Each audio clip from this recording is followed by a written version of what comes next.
சமீபத்தில் உங்களுடைய பேட்டி பார்த்தேன் சார். உங்களுடைய புகழ் பேட்டி பத்திரிகையாளர் முக்தார் அவர்களோடு நீங்கள் கொடுத்த பேட்டி. அவரை பத்திரிகையாளர் சொல்றீங்களா? நான் ஏன்னா ஒரு சேனல் யூடியூப் வச்சிருக்காரு, நம்ம அதுக்குள்ள போவேன்னா நீங்க அதுல நீங்க கொடுத்தது உங்களுக்கு நிறைவா இருந்தது, அந்த பேட்டி உங்களுக்கு நிறைவா இருந்ததா?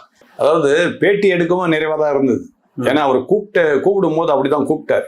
அதாவது என்னுடைய சேனல்ல உங்களுடைய படத்தை போட்டாலே எனக்கு வியூவர்ஸ் நிறைய கிடைப்பாங்க, உங்களை நான் பேட்டி எடுத்தாலே மை இந்தியா 24x7 வந்து கொஞ்சம் வேகமாக போகும், அநேகர் பார்வைக்கு போகும், அதனால கட்டாயம் நீங்கள் வாங்க அப்படின்னு என்னை வற்புறுத்தி கூப்பிட்டார். இது உண்மையா அப்படின்ற கேள்வியை பார்க்குற நேர்கள் கண்டிப்பாக பார்ப்பாங்க. ஏன் அப்படின்னா முக்தார் அவர்கள் பேட்டி எடுத்தாலே மில்லியன் தான் அப்படின்ற மாதிரி ரங்கராஜ் பாண்டே அவருக்கு மேல முக்தார் அவர்களை சிலாகித்து பேசக்கூடியவர்கள் இருக்காங்க. ஓரளவுக்கு வியூஸ் அவருடைய இப்போ மை இந்தியான்னு ஆரம்பித்த பிறகுமே கூட வியூஸ் பார்த்தாலுமே தெரியும். அப்படி இருக்கக்கூடிய அவர் உங்களை வந்து அதுவும் நல்லா போயிட்டு இருக்கிற சேனலுக்கு இந்த மாதிரி சொல்லி கூப்பிட்டாருன்னு சொல்றது பொய்யா இருக்குன்னு சொல்லி சில பேர் சொல்லலாம்.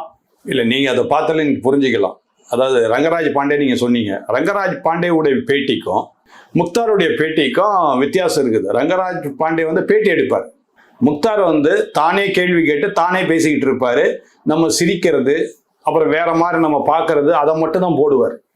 அதாவது இந்த வடிவேல் ஜோக்கர் மாதிரி என்ன ஒரு ஜோக்கரா வச்சுக்கிட்டு அவருடைய வியூவர்ஸுக்கு அது ஒரு பெரிய இது என்னன்னா இவர் பெரிய ஒரு ஃபாதரையே இவர் வந்து வெற்றி கண்டாரன்னு சொல்லுவாங்க.